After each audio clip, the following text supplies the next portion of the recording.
I have the scariest haunted house you could possibly imagine. And I'd say, write down that address. I like getting the shit scared out of me. I'm gonna keep it rolling for your next comment. Give it up for Shane Torres.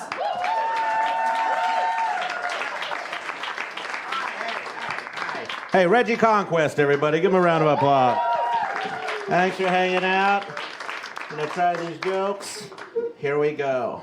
I'm, you guys can probably tell this by looking at me, but you don't even know what I was gonna say. I'm a Harvard-educated man. No, thank you for laughing before I got to the punch, but I'm a big Halloween guy. Yes, you can probably tell because I look like I run a Spencer's Gifts. But one of my favorite things to do this time of year, I love haunted houses. They're so fun to me.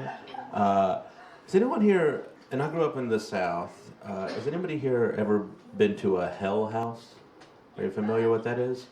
It's a Christian haunted house. So it's the worst way to do it. It's really awful. Did you say you went to one? Yeah. Yeah? Where are you from? Ohio. Okay, yeah. Oh, they have a famous one there. Yeah. There's like, they're fucking nutty. I don't know what your experience was like, but follow me and tell me if this was familiar to you. Were you raised religious? No. Well, Okay. Yeah. Yeah, ish, okay. Well, what would happen is you'd be at school, right? And a fucking geek would walk up and be like, do you like haunted houses? And I'd be like, fuck yeah, honor roll. And I'd be like, do you like haunted houses? He goes, I have the scariest haunted house you could possibly imagine. And I'd say, write down that address. I like getting the shit scared out of me. And he goes, great, here it is. And I go, thank you. And he goes, God bless. And I was like, what?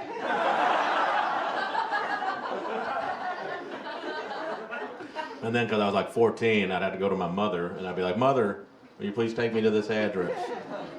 And my mother, she was from Ireland, you know, so she'd be like, of course, my love, whatever you desire.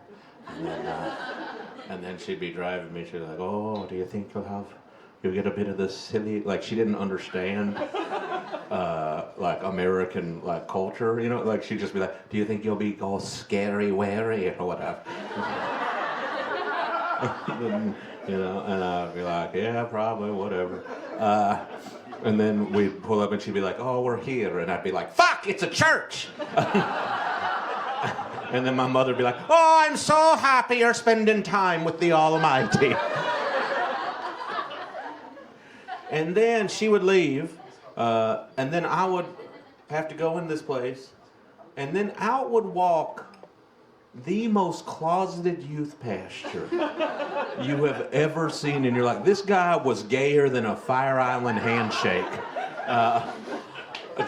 And he would walk out and he'd be like, well, well, well.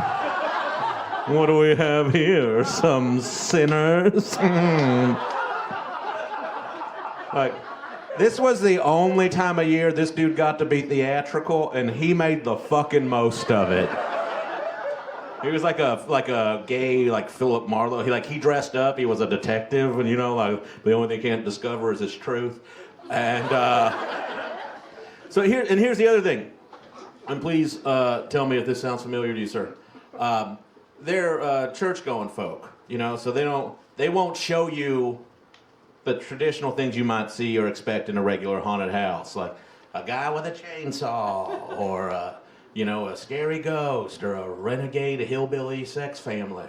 So the things they use to scare you are things they just think are sins. Yeah. So you'd walk in and you'd be like, what do we have for our first scare? And he'd be like, 2 teenagers smoking marijuana. And here's the kicker. They don't do that, so they don't know what that looks like either. But they're incredibly good at crafting.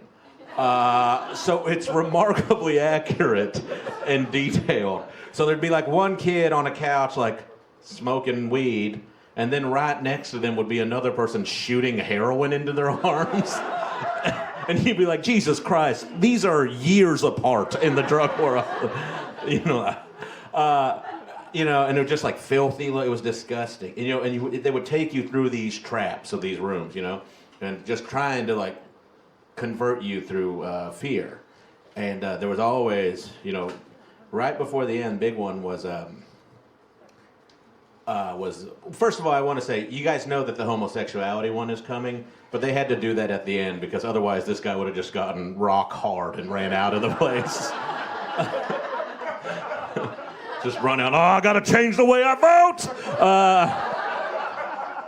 But there was there was abortion. That's a huge one for them. They're still hanging on to that. And that was fucking insane. Did they have one at yours? Did they have an abortion? Yeah. How fucking gory was it? Not too gory. No, this one looked like a slaughterhouse.